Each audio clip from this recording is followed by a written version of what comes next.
রাধে রাধে। তোমরা সবাই কেমন আছো? আমরা তো সবাই ভালোই আছি, আশা করি তোমরা সবাই ভালোই আছো। সকাল সকাল রান্না করতে চলে এসেছি, কারণ আজকে সকালে কেউ মুড়ি খায়নি আর আমার মেয়ের পরীক্ষা চালু হয়ে গিয়েছে, সেই জন্য রান্না করতে চলে এলাম। তো রান্নার জন্য ভেবেছিলাম এক আর হচ্ছে এক। ভেবেছিলাম এঁচোড়ের ঝোল হবে, মাছের ঝাল হবে, লাউ শাকের চচ্চড়ি হবে, মেয়ে ডাল করতে বলেছে ডাল হবে। তো দেরি হচ্ছে দেখে এঁচোড়ের ঝোলের মধ্যেই আমি দিয়েছি কি মাছটা, তো একটু তাড়াতাড়ি হয়ে যাবে, একটা তরকারি কমে গেল।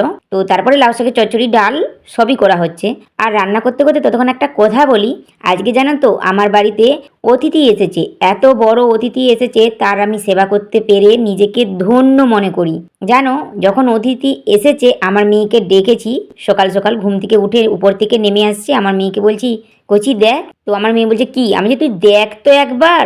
আমার মেয়ে যখন দেখে মানে তার মুখে এমন হাসি এসেছে বলে বোঝাতে পারবো না, যে এতটাও খুশি, এতটা আনন্দিত।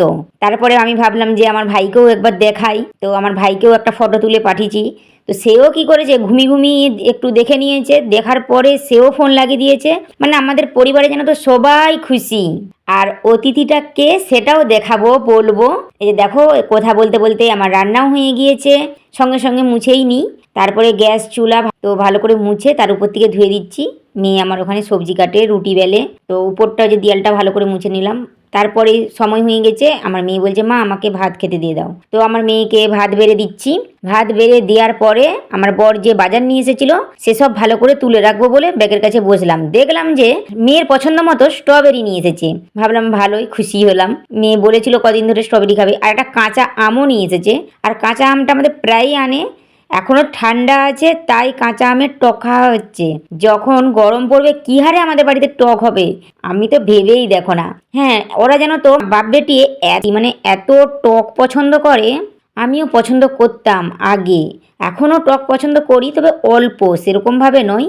আর কেন সেটা পরে বলবো।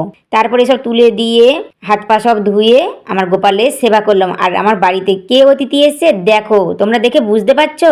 আমার কাছে ছিল দুটো গোপাল, আর দুটো গোপাল আবার এসেছে। এই যে এটাই হচ্ছে আমার বাড়ির বড় অতিথি, গোপাল এসেছে। গোপালের আমি সেবা করতে পেরে নিজেকে ধন্য মনে করলাম। কারণ দেখো, কারো বাড়িতে যেমন গোপাল যাওয়াটাও ভাগ্যের ব্যাপার, আবার বাড়িতে গোপাল আসাটাও ভাগ্যের ব্যাপার আমি মনে করি। তো তারপরে সেবা করে তাকে শয়নে দিয়ে আমরাও খাওয়া দাওয়া করে বাসন কুসন সব ধুয়ে গুছিয়ে রাখছি।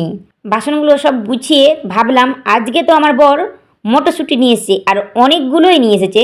আগের বারে নিয়ে এসেছিল অল্প, তো সেই জন্যে ছাড়িয়ে রাখি না। আমি যখন বোম্বে ছিলাম জানো তো, দেখেছিলাম অবাঙালিরা তারা কি করে মটরশুঁটিকে ছাড়িয়ে রেখে দেয়। ঠিক বলতে পারবো না কেন, কোনোদিন জিজ্ঞাসা করিনি। হয় সময় হচ্ছে যে একবারে সব ছাড়ানো হয়ে গেল, যখন খাবে তখন নিয়ে খাওয়া হয়ে যাবে, সবসময় ছাড়াতে হবে না সেই জন্যে। আর না হলে আরেকটা জিনিস আমার মনে হয় যে আমরা যে যখন খাই তখনই ছাড়াই, খোলার মধ্যে থাকে মটরশুঁটিটা, তখন একটু মিঠাসটা কমে যায় আমি দেখেছি। তো ভাবলাম ছাড়িয়ে রাখি, তো কৌটার মধ্যে, সেই জন্যে আমিও ছাড়িয়ে রাখছি। ছাড়াতে চলে এসেছি, মটরটা ছাড়াচ্ছি। আর হচ্ছে যে দেখো আমার পেছন দিকে যেটা মুরগির ঘর হচ্ছে, মশারি টাঙানো হয়ে গিয়েছে। আর আমার বর কি করছে, সামনেই আম্মকুলে ওষুধ দিচ্ছে। তো তাকে আমি তখন বলছি কি যে এমনভাবে মশারি লাগিয়ে দিয়েছো মনে হচ্ছে একজন থাকতে পারবে, যখন ঝগড়া হবে গন্ডগোল হবে তখন তুমি এসে থাকবে, নাহলে আমি এসে থাকবো। ওটা বলে তো হাসাহাসি করলাম। তারপরে দেখো আমার যে সামনে একটা উনুন আছে, আমি বানিয়েছি, অনেক আশা করে বানিয়েছি। দেখো এখনো রোদ, কত বেলা হয়ে গিয়েছে বলো তো, 1টা বাজতে যায়, এখনো ওখানটাতে রোদ। শুকনো হয়ে গেছে উনুনটা, কিন্তু আমি এখনো রান্না করতেই পারছি না ওতে। কেননা আমাকে রোদ লাগবে আমার মাথায়, আর আমার ওই যে মাইগ্রেনের প্রবলেম, আমার রোদ লাগলে হবে না, সেই জন্য ওখানটাতে এখন রান্নাই করতে পারছি না। যাই হোক, আমার মটরশুঁটিও ছাড়ানো হয়ে গিয়েছে।